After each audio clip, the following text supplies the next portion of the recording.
भाजपा और प्रतिपक्ष के बाद चिराग पासवान केंद्र में मंत्री बन सकते हैं। जो चिराग पासवान की पार्टी के नेता हैं वो लगातार ये कह रहे हैं कि बीजेपी ने यानी केंद्र सरकार ने, मोदी और अमित शाह ने उनकी 95% बातों को मान लिया है। लेकिन अब पशुपति कुमार पारस की पार्टी के राष्ट्रीय प्रवक्ता ने एक बड़ा हमला बोला है और ये कहा है कि चिराग पासवान खुद को लेकर कंफ्यूज्ड हैं। वो इस पार जाना चाहते हैं या उस पार, यानी वो एनडीए के साथ रहना चाहते हैं या फिर यूपीए के साथ। वो इस उधेड़-बुन में है और ऐसे लोगों का एक्सीडेंट हो जाता है। और साफ तौर पर पशुपति कुमार पारस की पार्टी के राष्ट्रीय प्रवक्ता ने ये साफ तौर पर ऐलान कर दिया कि जो पशुपति पारस ऐलान कर चुके हैं कि वो आजीवन जो है वो एनडीए में रहेंगे और चिराग पासवान की एंट्री को लेकर कह रहे हैं कि ये संभव ही नहीं है।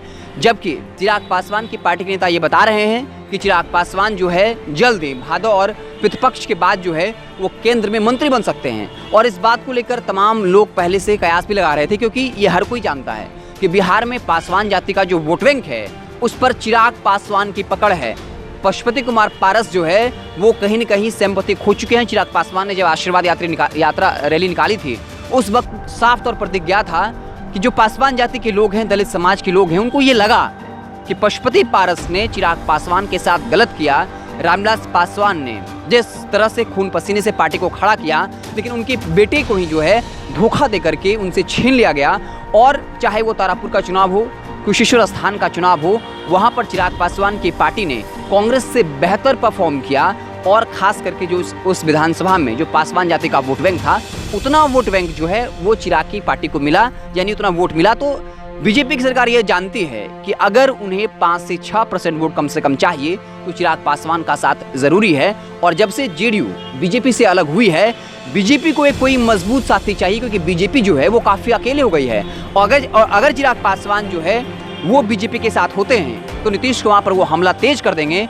और मोदी के लिए ज़रूरी है, क्योंकि अगर वो तेजस्वी और नीतीश की जोड़ी का काट नहीं निकाल पाते हैं तो 2024 में दिल्ली का रास्ता मोदी के लिए मुश्किल हो सकता है। और चिराग पासवान अपने नीतीश कुमार के विरोध के लिए जाने जाते हैं। तो इन तमाम अटकलों के बीच खबर यही है कि भाजपा और प्रतिपक्ष के बाद जो है चिराग पासवान केंद्र में मंत्री बन सकते हैं। लेकिन ये भी कहा जाता है कि चिराग पासवान ने एक शर्त रखी है कि पशुपति कुमार पारस को मंत्रिमंडल से बाहर किया जाए। लेकिन क्या ये संभव होगा?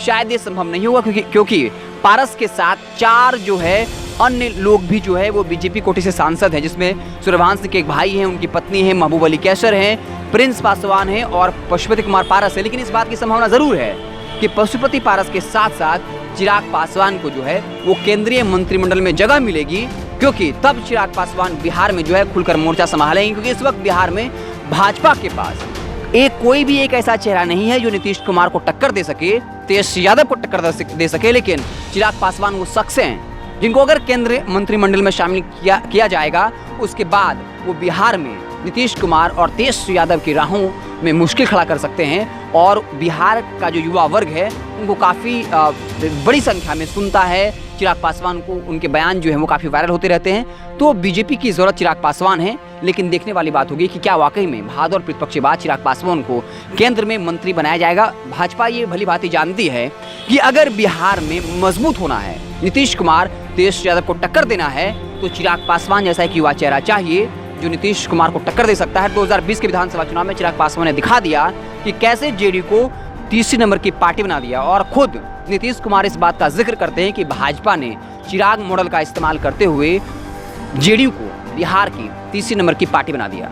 तो अब देखने वाली बात होगी क्या कुछ होता है। भाजपा और प्रतिपक्ष के बाद क्या चिराग पासवान केंद्रीय मंत्रिमंडल में शामिल होंगे, और शामिल होंगे तो उसके बाद किस तरीके से वो नीतीश और तेजस्वी की जोड़ी को टक्कर दे पाएंगे या दे पाएंगे भी या नहीं, हमारी नजरें जो है वो बनी रहेंगी। आप देखते रहें वेब समाचार। बहुत बहुत धन्यवाद।